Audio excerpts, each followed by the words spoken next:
서울 강남구 11월의 비가 창문을 두드렸습니다. 오후 9시가 넘었지만 준호의 아파트 거실에는 불이 켜져 있지 않았습니다. 그는 소파에 앉아 어둠 속에서 창밖을 바라보고 있었습니다. 빗물이 유리를 타고 흘러내리는 모습이 마치 누군가의 눈물처럼 보였지요. 결혼한 지 1년 반이 지났습니다. 준호는 34세의 건축가였습니다. 그가 설계한 상업 건물은 이 거리 어딘가에 서 있었고 사람들은 그 건물의 독특한 유리 파사드를 칭찬했습니다. 하지만 정작 자신의 집에서는 창밖만 바라보고 있었습니다. 아내 아름이 돌아올 시간이 한참 지났기 때문입니다. 휴대폰 화면을 켰습니다. 오후 6시에 보낸 메시지가 여전히 읽지 않은 상태였습니다. 오늘도 늦어? 저녁 준비할까? 짧은 질문이었지만 답은 오지 않았습니다. 준호는 한숨을 쉬며 일어났습니다. 주방으로 걸어가 냉장고를 열었습니다. 텅 비어 있었습니다. 정확히는 김치 한 통과 우유 한 팩, 그리고 일주일 전에 산 샐러드가 시들어가고 있었지요. 결혼 초에는 이 냉장고가 가득 차 있었습니다. 아름이 주말마다 마트에 가서 장을 봐왔고 둘이서 함께 요리를 했습니다. 언제부터였을까요? 준호는 문득 1년 반 전 결혼식 날을 떠올렸습니다. 강남의 한 호텔 연회장이었습니다. 300명이 넘는 하객들이 모였고 크리스탈 샹들리에가 빛나던 그날이었지요. 아름은 순백의 드레스를 입고 버진로드를 걸어왔습니다. 그녀의 미소는 햇살처럼 환했고 준호의 가슴은 행복으로 터질 것만 같았습니다. 그리고 사회를 맡은 사람은 태양이었습니다. 여러분, 신랑 준호는 제 대학 동기이자 15년 지기 친구입니다. 태양의 목소리가 마이크를 타고 연회장을 울렸습니다. 이 친구가 신부 아름 씨를 처음 만났을 때 제게 전화를 걸어왔습니다. 새벽 2시였는데 태양아, 나 운명을 만났어라고 하더군요. 하객들이 웃었습니다. 준호도 웃었고 아름도 얼굴을 붉히며 웃었습니다. 태양은 타고난 화술가였습니다. 그는 준호와 아름의 연애 과정을 재미있게 풀어냈고 사람들은 박수를 쳤습니다. 준호야, 아름 씨를 평생 행복하게 해줘. 식이 끝난 후 태양이 준호의 어깨를 두드렸습니다. 그의 눈빛은 진지했습니다. 넌 좋은 친구야. 좋은 남편이 될 거라고 믿어. 고맙다, 형. 준호는 태양을 껴안았습니다. 그들은 대학교 건축학과 동기였습니다. 함께 밤을 새워 모형을 만들었고 함께 취업 준비를 했고 함께 첫 월급으로 술을 마셨습니다. 태양은 나중에 금융 쪽으로 진로를 바꿨지만 두 사람의 우정은 변하지 않았습니다. 현재로 돌아왔습니다. 준호는 소파에 다시 앉았습니다. 시계는 9시 30분을 가리켰습니다. 아름은 갤러리 매니저였습니다. 청담동의 한 아트 갤러리에서 일했지요. 전시회 준비로 바쁘다고 했습니다. 준호도 바쁘긴 마찬가지였습니다. 최근 강남구의 대형 복합상가 설계 프로젝트를 맡아 밤늦게까지 사무실에 남아있는 날이 많았습니다. 그러다 보니 둘이 함께하는 시간이 점점 줄어들었습니다. 주말에도 각자 일이 있다며 따로 움직였습니다. 저녁을 함께 먹은 게 언제였는지 기억이 나지 않았습니다. 현관문이 열리는 소리가 들렸습니다. 다녀왔어요. 아름의 목소리였습니다. 피곤한 목소리였지요. 준호는 불을 켜지 않았습니다. 그저 어둠 속에서 그녀를 바라보았습니다. 아름이 현관에서 하이힐을 벗었습니다. 그녀는 베이지색 코트를 걸고 거실로 들어왔습니다. 그제야 어둠 속에 준호를 발견했습니다. 왜 불도 안 켜고 앉아 있어요? 그녀가 물었습니다. 기다리고 있었어. 준호가 대답했습니다. 목소리에는 감정이 실려 있지 않았습니다.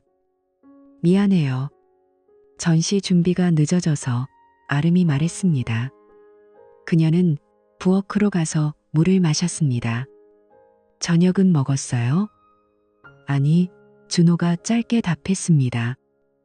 저도 아직인데. 배달시킬까요? 됐어. 배 안 고파. 침묵이 흘렀습니다.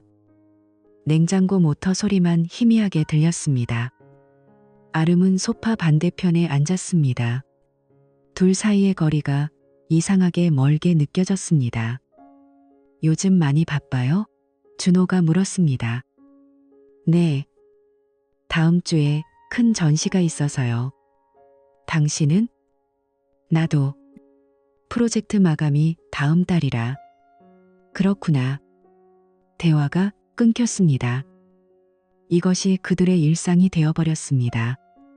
간단한 안부, 업무 이야기, 그리고 침묵. 준호는 아름의 얼굴을 자세히 들여다보았습니다. 그녀는 여전히 아름다웠습니다. 하지만 어딘가 달라 보였습니다. 눈빛이었을까요? 아니면 미소였을까요? 뭔가 설명할 수 없는 변화가 있었습니다. 샤워하고 올게요. 아름이 일어났습니다. 그녀는 침실로 들어갔고 곧 욕실 문 닫히는 소리가 들렸습니다. 준호는 다시 창밖을 바라보았습니다. 비는 여전히 내리고 있었습니다. 그는 자신의 휴대폰을 집어들었습니다. SNS를 열었습니다. 아름의 계정을 확인했습니다. 최근 게시물은 일주일 전이었습니다. 갤러리 전시 사진이었지요. 그런데 좋아요를 누른 사람들 중에 태양의 계정이 보였습니다. 준호는 눈살을 찌푸렸습니다. 태양과 아름이 SNS에서 연결되어 있다는 것을 몰랐습니다. 아니, 신경 쓰지 않았다고 해야 맞았습니다. 친구의 아내와 친구가 SNS 친구인 것이 이상한 일은 아니니까요. 하지만 왠지 모를 불편함이 가슴 한구석을 스쳤습니다. 샤워를 마친 아름이 나왔습니다. 그녀는 잠옷을 입고 머리를 말리고 있었습니다. 준호는 아무렇지 않은 척 물었습니다. 태양이 요즘 잘 지내? 아름의 손이 잠시 멈췄습니다. 아주 짧은 순간이었지만 준호는 놓치지 않았습니다. 글쎄요. 잘 모르겠는데요. 그녀가 대답했습니다. 왜요? 아니, 그냥. 요즘 연락이 뜸해서. 당신 친구잖아요. 연락해보지 그래요. 준호는 고개를 끄덕였습니다. 그는 더 이상 묻지 않았습니다. 그날 밤 침대에 나란히 누웠지만 둘 사이의 거리는 점점 멀어지고 있었습니다. 준호는 천장을 바라보았습니다. 아름의 규칙적인 숨소리가 들렸습니다. 그녀는 잠든 것 같았습니다. 준호는 눈을 감았습니다. 하지만 잠은 오지 않았습니다. 무언가 잘못되고 있었습니다. 그는 확신할 수 없었지만 본능적으로 느낄 수 있었습니다.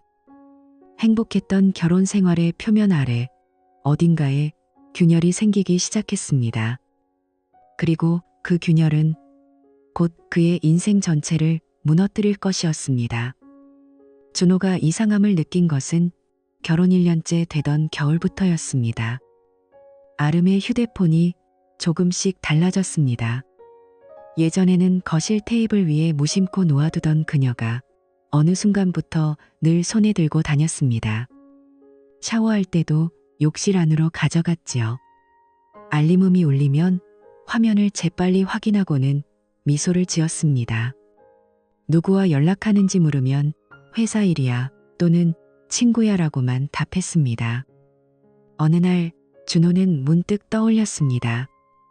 6개월 전쯤 아름이 점심 약속이 잦아졌다고 말한 적이 있었습니다. 갤러리 일로 미팅이 많아졌어요. 그녀는 자연스럽게 설명했습니다. 준호는 의심하지 않았습니다. 그것이 그녀의 일이었으니까요. 하지만 지금 생각해보니 이상했습니다. 점심 약속 이야기를 할 때마다 아름의 목소리에는 묘한 설렘 같은 것이 섞여 있었습니다. 마치 연애 초기에 들뜬 기분처럼요. 그리고 금요일 밤이었습니다. 준호는 현장 사고로 예정보다 일찍 집에 돌아왔습니다. 오후 5시였습니다. 거실에는 아무도 없었고 침대 옆 탁자에 아름의 휴대폰이 충전되고 있었습니다. 그녀는 샤워 중이었습니다. 욕실에서 물소리가 들렸지요. 진동이 울렸습니다. 준호는 별 생각 없이 화면을 봤습니다. 잠금 화면에 메시지 알림이 떠 있었습니다.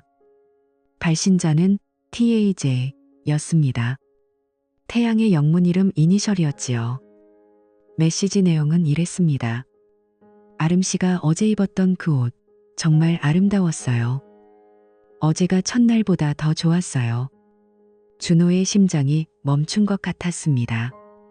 첫날, 어제? 무슨 의미였을까요? 준호는 휴대폰을 내려놓았습니다. 손이 떨렸습니다. 욕실 문이 열리는 소리가 들렸습니다. 그는 재빨리 거실로 나갔습니다. 일찍 왔네요. 아름이 타월로 머리를 감싸며 나왔습니다. 응. 현장 일이 취소돼서 준호는 애써 평온한 목소리를 유지했습니다.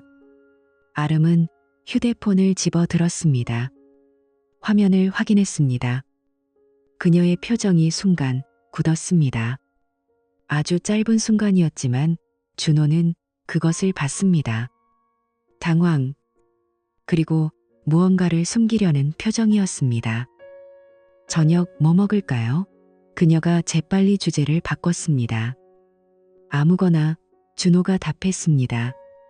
그날 밤 준호는 잠을 이루지 못했습니다. 옆에서 아름이 고른 숨을 쉬고 있었지만 그녀가 낯설게 느껴졌습니다. 그는 천장을 바라보며 생각했습니다. 첫날이라는 말은 무엇을 의미할까요? 그리고 왜 태양이 아름에게 그런 메시지를 보냈을까요? 다음 날 준호는 행동하기 시작했습니다. 그는 아무렇지 않은 척 아침을 먹었습니다. 아름과 가벼운 대화를 나눴습니다.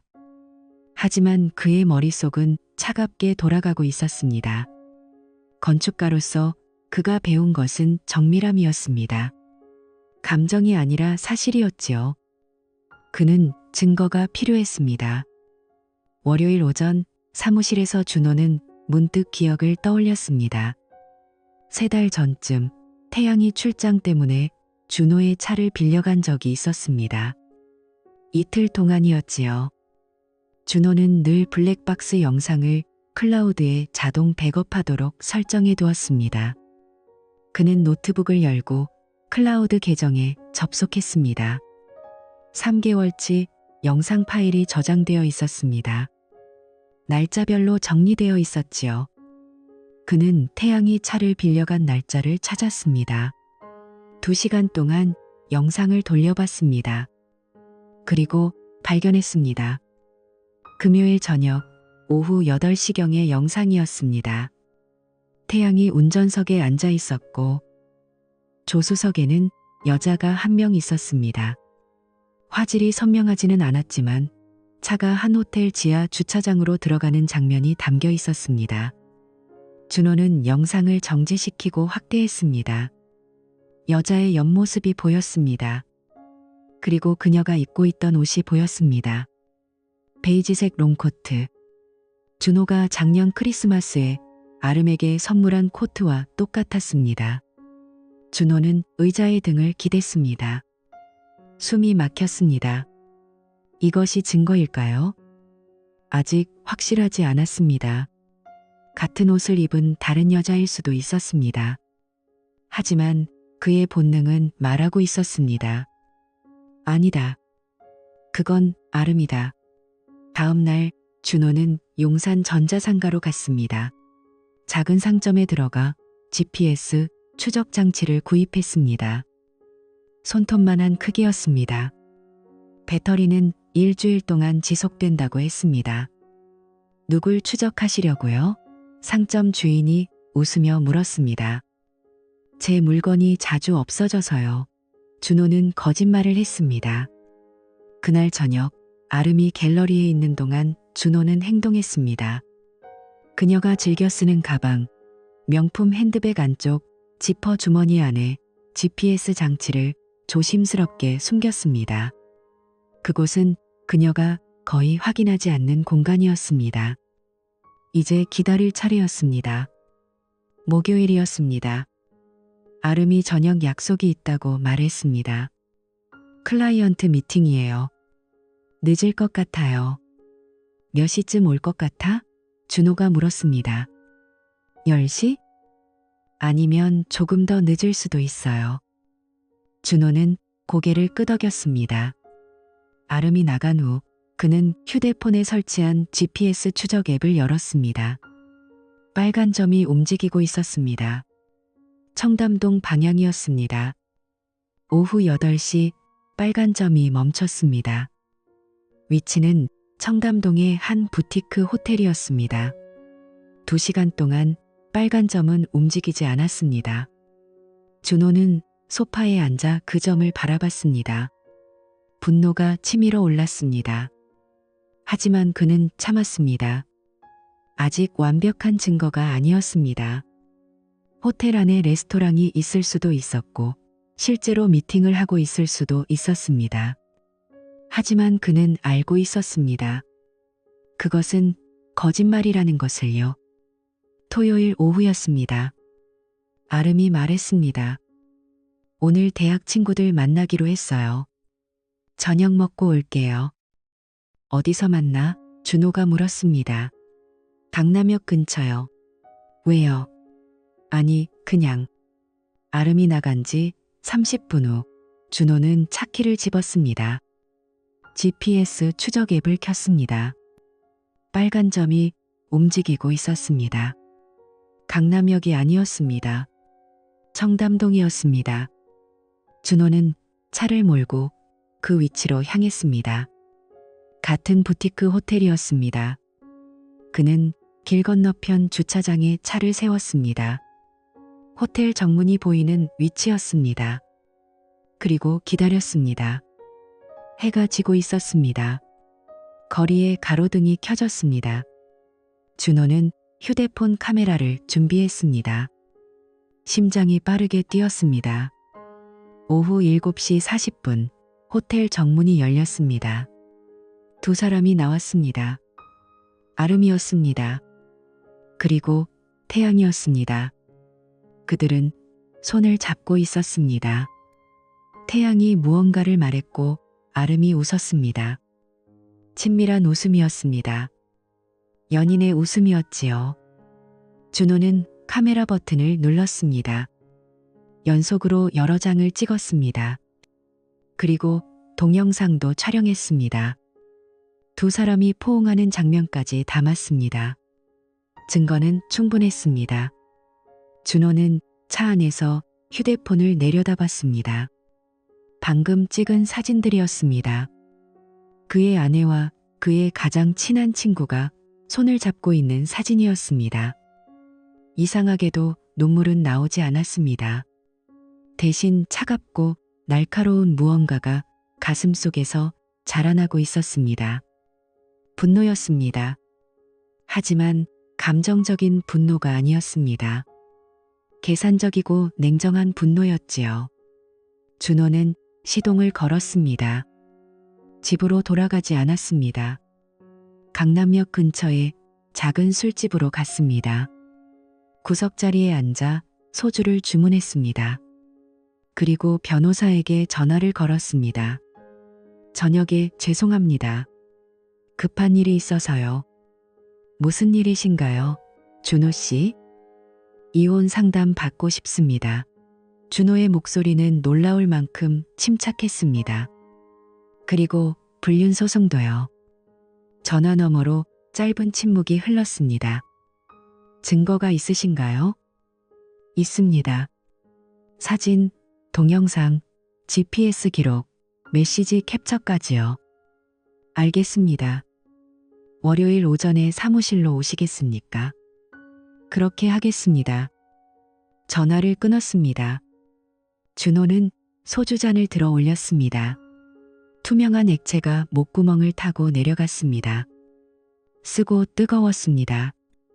창밖을 바라봤습니다. 서울의 밤이 빛나고 있었습니다. 수많은 불빛들이 반짝였습니다.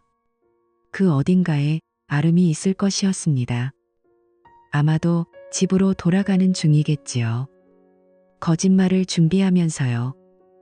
준호는 잔을 내려놓았습니다. 15년 우정도 1년 반의 결혼 생활도 이제 끝이었습니다. 배신에는 대가가 따를 것이었습니다. 그는 그것을 확실히 할 것이었습니다.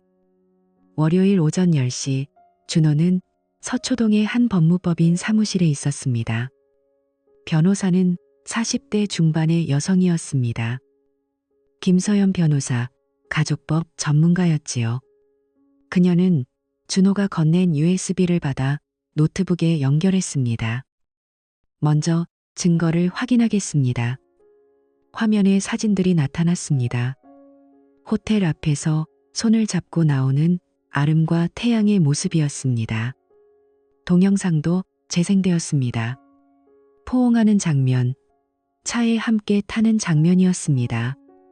김 변호사의 표정이 굳어졌습니다. GPS 기록도 있으신가요? 준호는 휴대폰을 꺼내 보여줬습니다.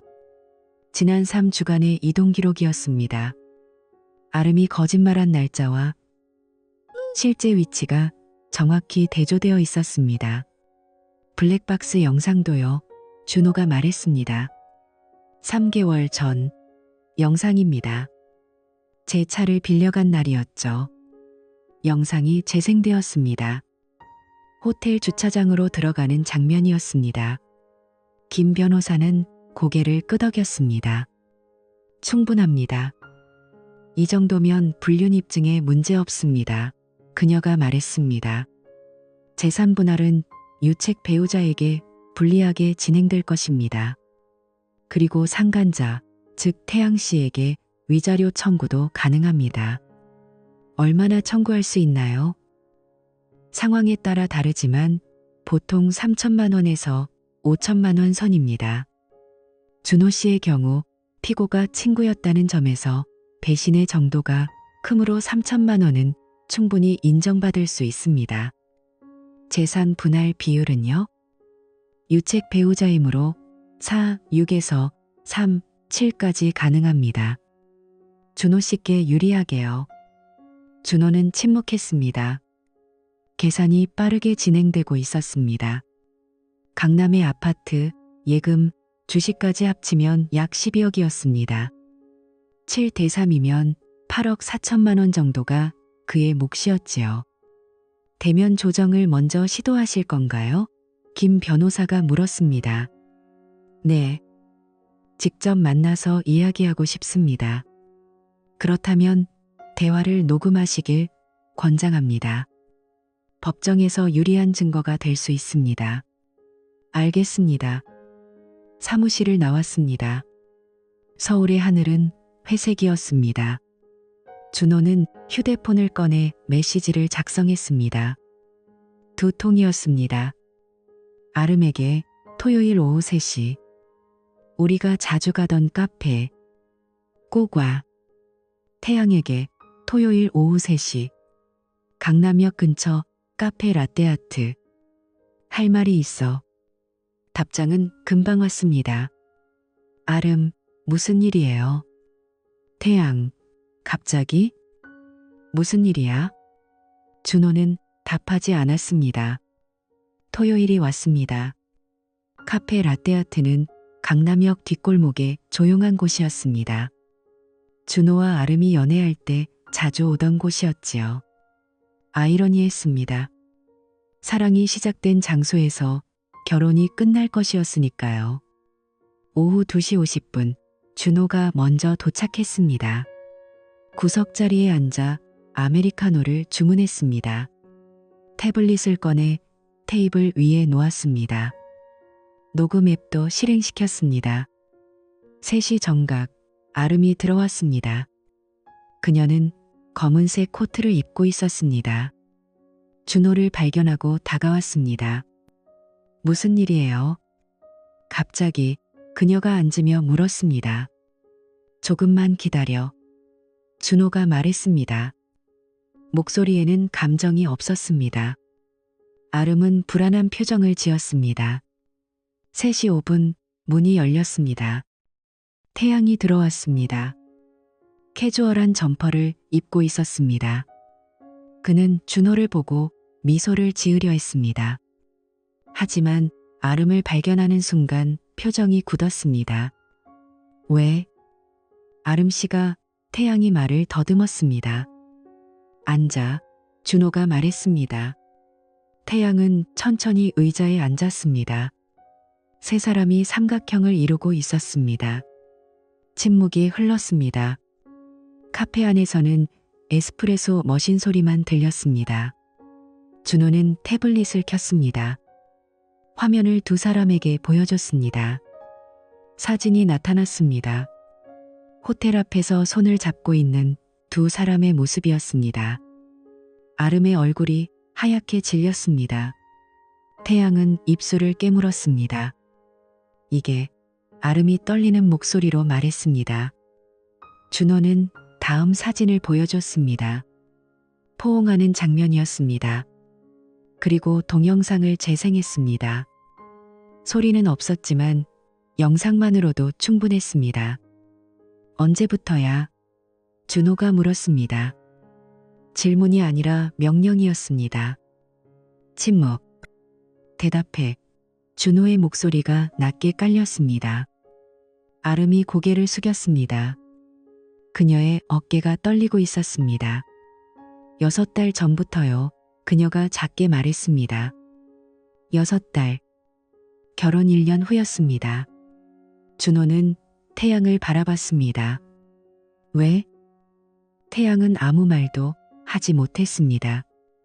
그저 테이블을 내려다볼 뿐이었습니다. 넌 내 결혼식 사회를 봤어. 준호가 말했습니다. 목소리는 여전히 차갑고 평온했습니다. 축사를 했지. 나한테 행복하라고 했어. 아름 씨를 잘 지키라고 했어. 미안해. 태양이 신음처럼 말했습니다. 미안하다고? 준호가 웃었습니다. 하지만 그의 눈은 웃지 않았습니다. 15년 우정이 미안하다는 말로 끝나? 태양은 대답하지 못했습니다. 준호는 가방에서 서류 봉투를 꺼냈습니다. 2개였습니다. 하나는 아름 앞에, 하나는 태양 앞에 놓았습니다. 이혼 합의서야. 준호가 아름에게 말했습니다. 재산 분할은 7대3. 너한테 3. 그리고 위자료 2천만 원. 아름이 서류를 열어봤습니다. 손이 떨렸습니다. 준호는 태양을 향해 고개를 돌렸습니다. 넌 상간자 소송이야. 위자료 3천만 원 청구할 거야. 태양의 얼굴에서 피가 빠졌습니다. 준호야, 제발. 그가 간청했습니다. 제발? 준호가 끊어 말했습니다. 내가 제발 해야 할 말 아니야? 침묵이 다시 흘렀습니다. 변호사는 이미 선임했어. 증거는 충분해. GPS 기록, 블랙박스 영상, 사진, 동영상 다 있어. 법정 가면 너희가 질 거야. 아름이 울기 시작했습니다. 눈물이 볼을 타고 흘렀습니다. 준호 씨. 미안해요. 정말 미안해요. 준호는 그녀를 차갑게 바라봤습니다. 왜 울어? 네가 선택한 거잖아. 그는 일어났습니다. 커피를 한 모금도 마시지 않았습니다. 일주일 안에 답 줘. 합의할 거면 서명해서 보내. 거부하면 법정에서 보자. 준호는 카페를 나갔습니다. 뒤에서 아름의 흐느끼는 소리가 들렸습니다.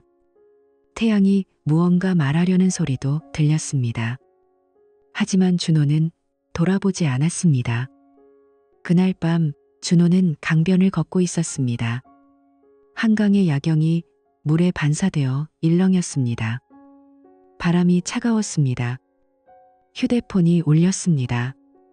문자였습니다. 아름, 합의할게요. 서명할게요. 정말 미안해요. 태양, 형, 미안하다. 정말 미안하다. 돈은 분할로 낼게. 제발 용서해줘. 준호는 메시지를 읽고 휴대폰을 주머니에 넣었습니다. 용서? 그런 건 없었습니다. 그는 하늘을 올려다봤습니다. 별이 보이지 않았습니다. 서울의 불빛이 너무 밝아서였지요. 모든 것이 끝나가고 있었습니다. 결혼도, 우정도, 신뢰도. 하지만 준호는 이상하게도 후회하지 않았습니다. 이것이 정이었습니다. 차갑고 냉정한 정이었지요. 그는 다시 걷기 시작했습니다. 앞으로 나아갔습니다. 과거는 뒤에 남겨두고요. 2달이 흘렀습니다. 서초동 가정법원 3층 조정실이었습니다. 형광등 불빛이 차갑게 빛나고 있었습니다. 긴 테이블을 사이에 두고 준호와 아름이 마주 앉았습니다. 박자의 변호사가 옆에 있었지요. 아름은 초췌해 보였습니다. 화장을 했지만 다크서클을 가리지 못했습니다. 손톱을 물어뜯은 흔적이 역력했습니다. 준호는 그녀를 담담하게 바라봤습니다. 아무 감정도 느껴지지 않았습니다. 조정위원이 서류를 검토했습니다. 양측 모두 합의 내용을 확인하셨습니까? 재산분할 7대3, 위자료 2천만 원, 양육할 자녀가 없으므로 양육권 분쟁은 없습니다. 네, 준호가 답했습니다. 네, 아름이 작게 대답했습니다. 그럼 서명해 주시기 바랍니다. 펜이 종이 위를 움직였습니다. 2 사람의 서명이 나란히 적혔습니다. 1년 반 전 혼인신고서에 나란히 서명했던 것처럼요. 하지만 이번에는 끝이었습니다. 조정실을 나왔습니다.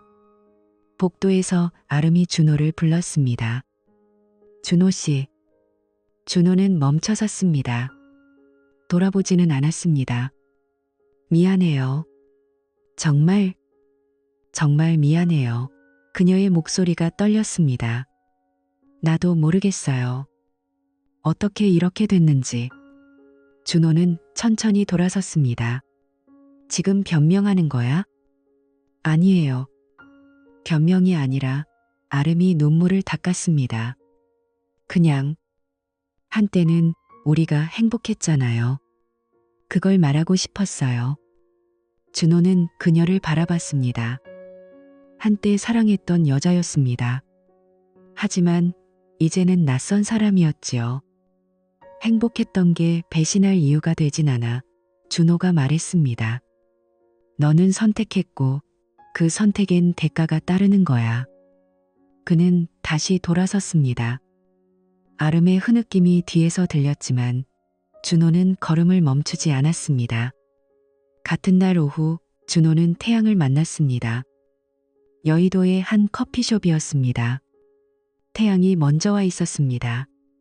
그는 40을 앞둔 나이에 비해 훨씬 늙어 보였습니다. 양복은 구겨져 있었고 넥타이는 느슨하게 풀려 있었습니다. 형, 태양이 일어서려 했습니다. 앉아 있어. 준호가 말했습니다. 준호는 마주 앉았습니다. 태양은 커피를 마시지 못하고 컵만 쥐고 있었습니다. 돈은 준비했어? 준호가 물었습니다. 응. 일단 1,000만 원은 오늘 줄 수 있어. 나머지는 태양이 말을 흐렸습니다. 3개월 안에 다 갚을게. 회사는? 태양의 얼굴이 어두워졌습니다. 사표 냈어. 준호는 놀라지 않았습니다. 예상했던 일이었습니다. 금융권에서 불륜 스캔들은 치명적이었으니까요. 소문났어? 준호가 물었습니다. 응. 누가 퍼뜨렸는지는 모르겠지만 태양이 고개를 떨궜습니다. 팀장이 나를 불러서 말하더라. 회사 이미지에 안 좋다고. 조용히 나가주면 좋겠다고. 당연한 거 아니야? 태양은 대답하지 못했습니다. 형, 나 정말 미안해. 그가 떨리는 목소리로 말했습니다. 술 마실 때마다 형 생각해. 우리 대학교 때 함께 밤새워 과제하던 때, 취업하고 같이 축하하던 때. 그만해. 준호가 끊어 말했습니다. 추억 팔아서 용서받으려고 하지 마. 태양의 눈에 눈물이 고였습니다. 형은 용서 안 할 거지? 준호는 잠시 침묵했습니다. 그리고 차갑게 답했습니다. 넌 내 친구가 아니야. 이제. 그는 일어났습니다. 태양이 건넨 봉투를 받았습니다. 1,000만 원이 들어있었습니다. 나머지는 기한 내에 보내. 준호가 말했습니다. 늦으면 법적 조치 취할 거야. 알겠어. 준호는 커피숍을 나갔습니다. 뒤를 돌아보지 않았습니다. 한 달 후 이혼이 확정되었습니다. 준호는 강남의 아파트를 정리했습니다. 아름은 이미 짐을 빼고 나갔습니다. 그녀는 친정으로 돌아갔다고 들었습니다. 갤러리는 그만뒀다고 했습니다. 소문이 퍼진 탓이었지요. 준호는 빈 거실을 둘러봤습니다. 한때 웃음으로 가득했던 공간이었습니다. 이제는 메아리만 남았습니다.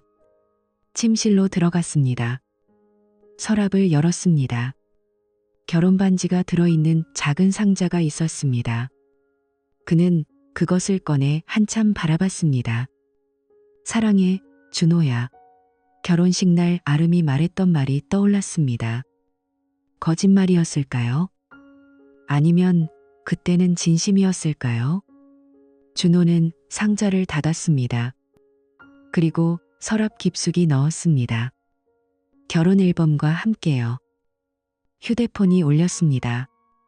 태양이었습니다. 형, 나머지 돈 보냈어. 계좌 확인해줘. 준호는 은행 앱을 열었습니다. 2,000만 원이 입금되어 있었습니다. 받았어. 짧게 답하고 전화를 끊었습니다. 모든 것이 정리되었습니다. 법적으로도 재정적으로도. 그날 밤 준호는 회사 동료들과 술을 마셨습니다. 작은 포장마차였습니다. 소주와 안주가 나왔습니다. 형, 많이 힘들었죠? 후배가 물었습니다. 응, 준호가 솔직하게 답했습니다. 이혼하고 어때요? 홀가분해요? 준호는 소주잔을 들어 올렸습니다. 투명한 액체가 빛을 반사했습니다. 홀가분하진 않아. 그가 말했습니다. 그냥 끝났다는 느낌? 다시 시작하는 거죠. 뭐. 준호는 잔을 비웠습니다. 쓴맛이 목을 타고 내려갔습니다. 그런가 봐. 집으로 돌아오는 길이었습니다. 택시 안에서 창밖을 바라봤습니다. 서울의 밤은 여전히 빛나고 있었습니다. 수많은 사람들이 각자의 삶을 살아가고 있었지요. 아름은 어디선가 자신의 선택을 후회하고 있을 것이었습니다. 태양은 직장을 잃고 새로운 길을 찾고 있을 것이었습니다. 그들의 삶은 무너졌습니다. 하지만 준호는 이상하게도 승리감을 느끼지 못했습니다. 단지 텅 빈 허전함만 있었습니다. 복수는 완성되었습니다. 정의는 실현되었습니다. 그런데 왜 이렇게 공허할까요? 일주일 후 준호는 회사에서 승진 제안을 받았습니다. 설계부 팀장이었습니다. 새로운 책임이었지요. 축하합니다. 준호 씨, 임원이 악수를 청했습니다. 감사합니다. 개인적으로 힘든 시기였을 텐데 일에 집중하는 모습이 인상적이었습니다. 준호는 고개를 숙였습니다. 사무실로 돌아왔습니다. 책상 위에 새로운 명함이 놓여 있었습니다. 팀장 이준호. 그는 명함을 집어들었습니다. 새로운 시작이었습니다. 주말에 준호는 북한산에 올랐습니다. 혼자였습니다. 가을 단풍이 아름다웠습니다. 정상에 도착했을 때 서울이 내려다 보였습니다. 광활한 도시였지요. 바람이 불었습니다. 시원했습니다. 준호는 깊이 숨을 들이마셨습니다. 그리고 천천히 내쉬었습니다. 과거는 지나갔습니다. 배신도, 분노도, 복수도. 이제 남은 것은 현재였습니다. 그리고 미래였지요. 준호는 산을 내려갔습니다. 한 걸음씩 천천히, 그러나 확실하게. 새로운 봄이 오고 있었습니다. 6개월이 지났습니다. 준호는 새 아파트에서 살고 있었습니다. 마포구의 작은 오피스텔이었습니다. 강남의 화려함은 없었지만 한강이 보이는 전망이 좋았습니다. 심플한 가구들로 채워진 공간이었지요. 과거의 흔적은 없었습니다. 3월의 아침이었습니다. 준호는 창문을 열었습니다. 봄바람이 들어왔습니다. 따뜻했습니다. 그는 커피를 내려 마셨습니다. 혼자 마시는 커피였지만 쓸쓸하지 않았습니다. 팀장으로서의 일상은 바쁘지만 충실했습니다. 새로운 프로젝트를 이끌고 있었습니다. 송파구의 복합문화 공간 설계였지요. 그의 아이디어는 높은 평가를 받았습니다. 팀장님, 정말 멋진 디자인이에요. 신입 직원이 말했습니다. 고마워. 하지만 우리 팀 모두의 작품이야. 준호가 미소 지었습니다. 예전에는 없던 미소였습니다. 진심에서 우러나온 미소였지요. 주말에는 등산을 다녔습니다. 혼자서, 때로는 회사 동료들과 함께 북한산, 관악산, 도봉산을 올랐습니다. 땀을 흘리며 정상에 오를 때마다 무언가 정화되는 기분이었습니다. 형, 요즘 표정이 많이 밝아지셨어요. 후배가 말했습니다. 그래? 준호가 물었습니다. 네. 예전엔 뭔가 무거워 보이셨는데. 준호는 고개를 끄덕였습니다. 맞는 말이었습니다. 분노와 배신의 무게를 짊어지고 있었으니까요. 하지만 이제 그 무게를 내려놓았습니다. 어느 금요일 저녁이었습니다. 준호는 퇴근 후 청담동을 지나가게 되었습니다. 클라이언트 미팅 때문이었지요. 미팅이 끝나고 지하철역으로 걸어가던 중이었습니다. 익숙한 건물이 보였습니다. 아름이 일하던 갤러리였습니다. 준호는 잠시 멈춰 섰습니다. 유리창 너머로 전시회가 열리고 있었습니다. 새로운 매니저가 관람객들에게 설명하고 있었지요. 아름은 거기 없었습니다. 준호는 발걸음을 옮겼습니다. 과거였습니다. 그저 지나가는 풍경일 뿐이었지요. 카페에 들렀습니다. 따뜻한 차를 주문했습니다. 창가 자리에 앉아 밖을 바라봤습니다. 봄비가 부슬부슬 내리고 있었습니다. 휴대폰이 진동했습니다. SNS 알림이었습니다. 누군가 준호를 태그했습니다. 대학 동창회 공지였지요. 5월 동창회 모임 안내. 장소, 강남역 근처 레스토랑. 참석자 명단이 있었습니다. 준호는 천천히 훑어봤습니다. 태양의 이름은 없었습니다. 댓글이 하나 달려 있었습니다. 태양이는 안 와? 얘 요즘 연락도 안 되던데. 들었어? 회사 그만뒀다며. 아, 그래? 무슨 일 있나? 준호는 댓글을 더 읽지 않았습니다. 앱을 닫았습니다. 그것은 더 이상 그의 관심사가 아니었습니다. 4월 어느 토요일이었습니다. 준호는 서점에 갔습니다. 건축 서적을 둘러보다가 우연히 소설 코너로 발걸음이 향했습니다. 책들을 훑어보고 있었습니다. 실례합니다. 낮은 목소리가 들렸습니다. 준호가 돌아봤습니다.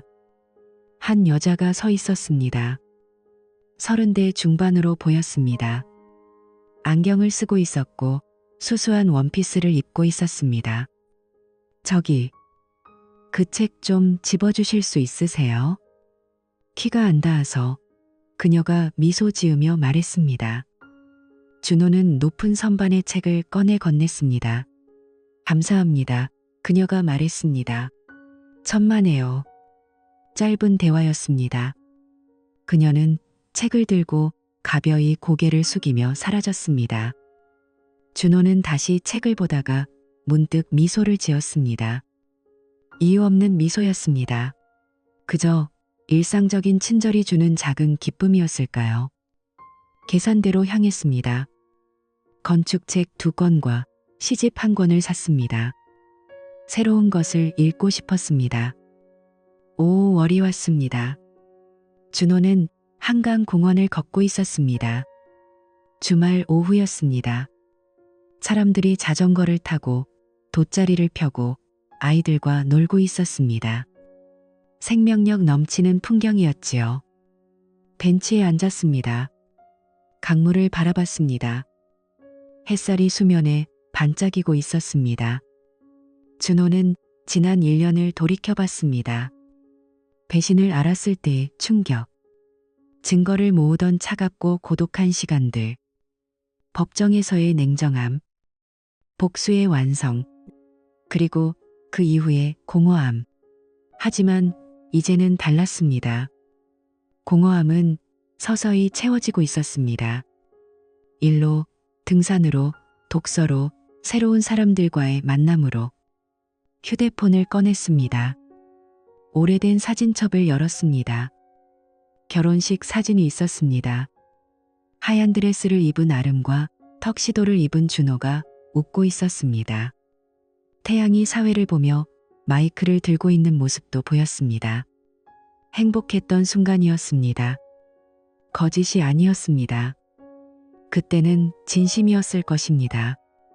하지만 진심도 변할 수 있다는 것을 배웠습니다.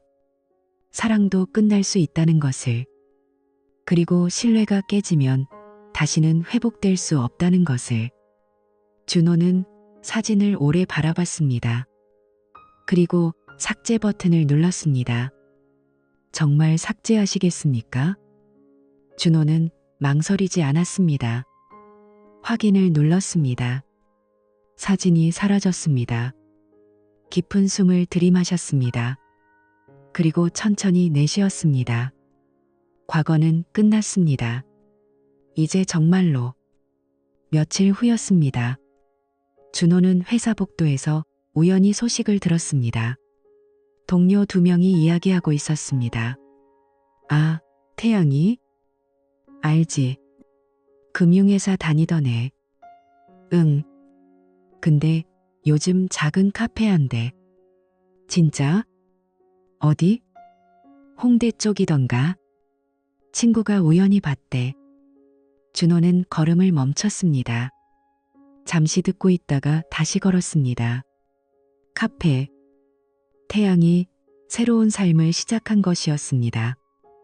몰락한 것이 아니라 다시 일어서려 하고 있었지요. 준호는 복잡한 감정을 느꼈습니다. 분노? 아니었습니다. 만족감. 그것도 아니었습니다. 그저 담담함이었습니다. 태양은 태양의 삶을 살아갈 것이었습니다. 아름도 그녀의 삶을 살아갈 것이었습니다. 대가를 치르고 상처를 안고 그래도 계속 살아가는 것이지요. 그것이 인생이었습니다. 6월 초였습니다. 준호는 프로젝트 발표를 성공적으로 마쳤습니다. 클라이언트가 만족했습니다. 팀원들이 축하해줬습니다. 팀장님, 회식 가시죠. 좋아. 오늘은 내가 쏜다. 그들은 작은 고깃집으로 갔습니다. 소주와 고기를 먹으며 웃고 떠들었습니다. 준호도 함께 웃었습니다. 진심으로 집으로 돌아오는 길이었습니다. 한강 다리를 건너고 있었습니다. 야경이 아름다웠습니다. 준호는 차를 세우고 내렸습니다. 난간에 기대어 강을 바라봤습니다. 바람이 불었습니다. 여름의 문턱이었습니다. 그는 생각했습니다. 1년 전 그는 배신당한 남자였습니다. 분노에 가득 찬 남자였지요. 복수만을 생각하던 남자였습니다. 지금은 달랐습니다. 그는 여전히 상처가 있었습니다. 신뢰는 여전히 조심스러웠습니다. 하지만 삶은 계속되고 있었습니다. 새로운 프로젝트가 있었습니다. 좋은 동료들이 있었습니다. 산을 오를 주말이 있었습니다. 읽을 책들이 있었습니다. 그리고 언젠가 준비가 되면 다시 사랑할 수 있을 것이었습니다. 이번에는 더 신중하게, 더 현명하게. 준호는 다리에서 내려왔습니다. 차에 올라탔습니다.